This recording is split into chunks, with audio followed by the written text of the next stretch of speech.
Library. This vast facility houses 1.3 million rare books and manuscripts. But there's one tattered volume here that looks more like it belongs in a student's book bag than a library. It's 5 by 7 inches with a brown paper cover. If you open it up, you'll find lined pages with blue ink in sort of scrawled handwriting. This spiral notebook details one of the most outlandish hoaxes the world has ever seen. These pages tell the story of one of the greatest mysteries of the 20th century.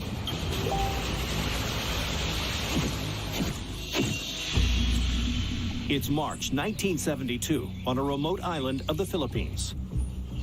A group of journalists have gathered for what they hope will be a once-in-a-lifetime story. The Filipino government has told the reporters that they have made an amazing discovery they want to share with the world. The Philippines government invites reporters to come on this expedition. Lately, the only news coming out of the Philippines has been of political protests against its tyrannical leader, President Ferdinand Marcos. So the journalists are intrigued by the prospect of writing a different kind of story about the Southeast Asian island chain. A government official introduces himself as Manuel Elizalde and proceeds to lead the reporters through miles of dense jungle until they reach a secluded clearing. There, the group is met by an extraordinary scene. In front of them is what can only be described as a Stone Age tribe. They look like cave people. They wear nothing but leaves. They use stone tools. There's seemingly no influence of modern culture. Elizalde reveals that the tribe calls themselves the Tasaday. He says they have lived in complete isolation for more than 1,000 years, untouched by the evils of modern society. They're incredibly gentle. They have no words in their language for war or hostility. It's this idyllic scenario where you see all of these people working together, really very happy. The journalists are amazed. They photograph the Tasaday and record their observations in notebooks, including this one, now at the Carl A. Kroc Library in Ithaca. And when they get back to their respective countries, the eager journalists splash the tribe all over the press. Overnight, the Tasaday become an international sensation. Audiences fall in love with the Tasaday tribe.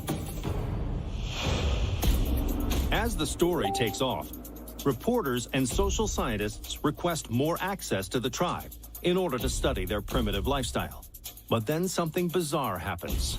Just as soon as the doors to the Tasaday are open, they are slammed shut.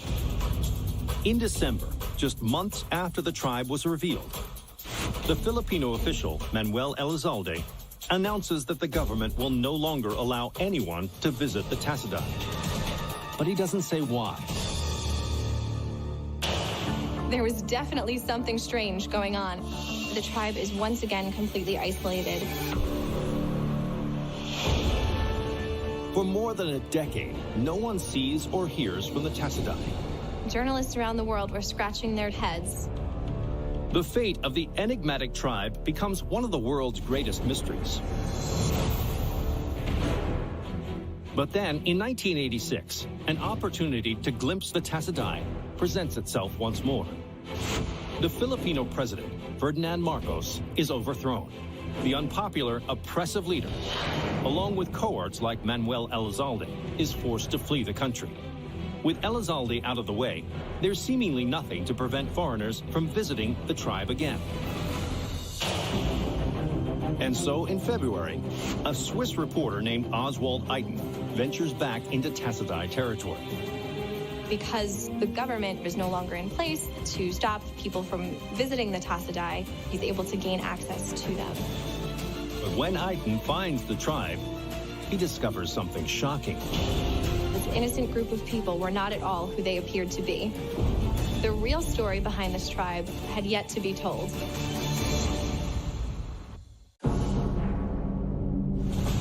It's 1986 in the jungles of the Philippines. A Swiss reporter named Oswald Eiten is on a quest to make contact with a primitive tribe known as the Tasaday. The group is thought to be so isolated that they've remained utterly unchanged for over 1,000 years. But when Eiten arrives, he finds that this Stone Age society has a big surprise in store. Instead of finding a tribe of primitive cave dwellers, Eiten sees a group of modern people. Essentially what he finds there is this same tribe of people wearing jeans and t-shirts living in huts.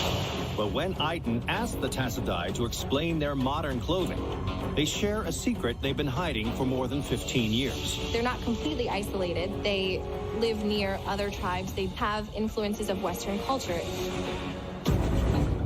The Tasaday reveal that they were living as farmers in nearby villages when government officer Manuel Elizalde approached them with an intriguing offer. They tell Eiten we were bribed by Elizalde to pretend that we were this cave people.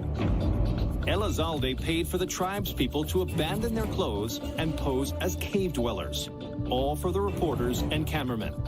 The media had been completely fooled.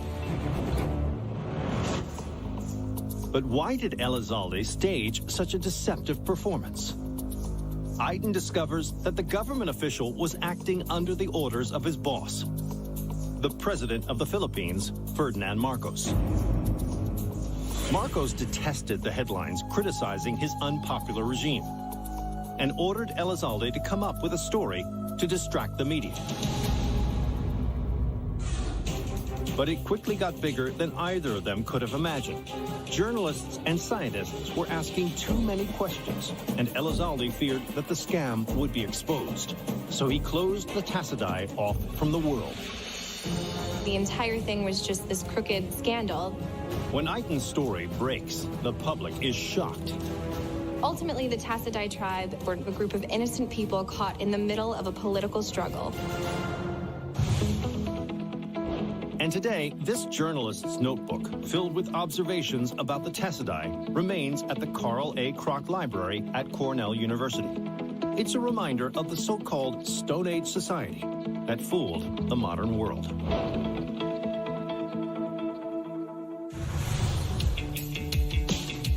Mentor, Ohio is most famous for being the former home of the 20th President of the United States, James A. Garfield.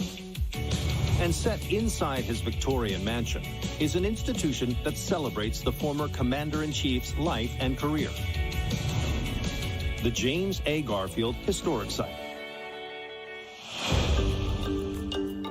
Here, visitors can find Garfield's sword from the Civil War, the Bible used when he was sworn into office, and the bed where the president took his dying breath.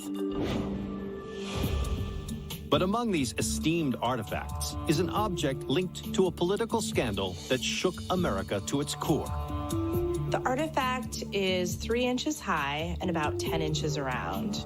It's mostly in eggshell blue, and the names Garfield and Arthur are imprinted on the front of it.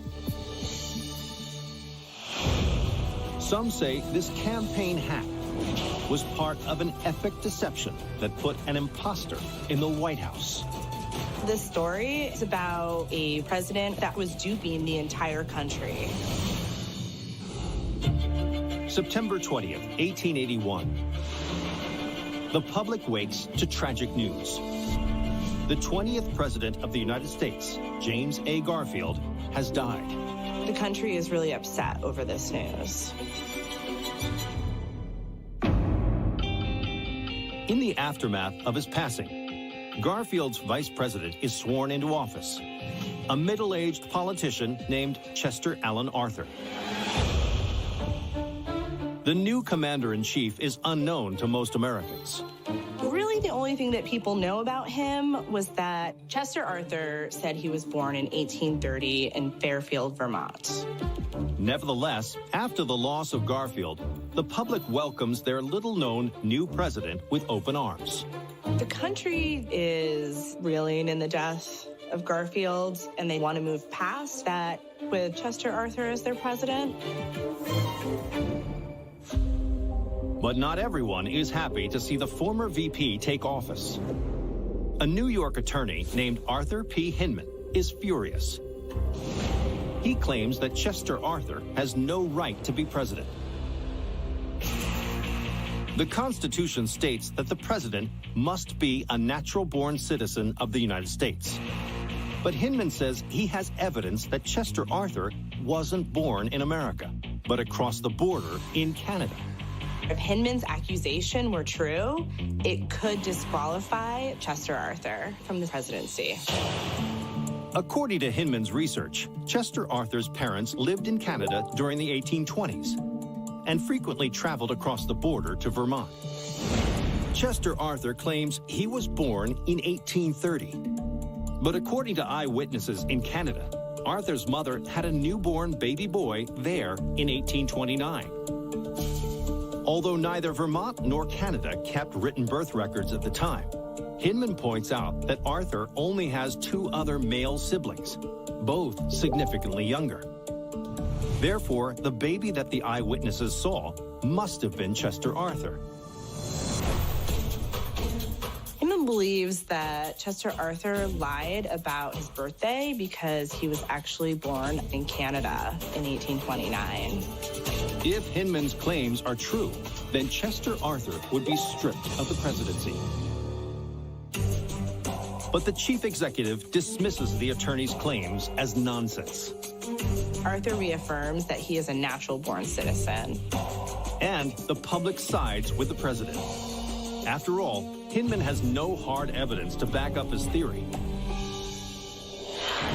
President Chester Arthur goes on to serve out his full term, and Hinman's wild allegation fades into obscurity.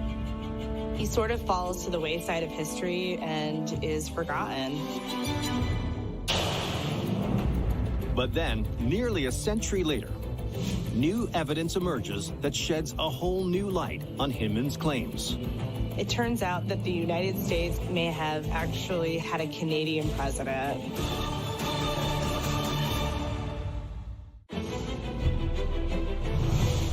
It's the 1970s. For years, rumors have swirled that the 21st president of the United States, Chester Alan Arthur, was actually born north of the border. Now, new evidence has come to light that may settle the controversy once and for all. So, did America really have a Canadian president? 1975, Washington, D.C.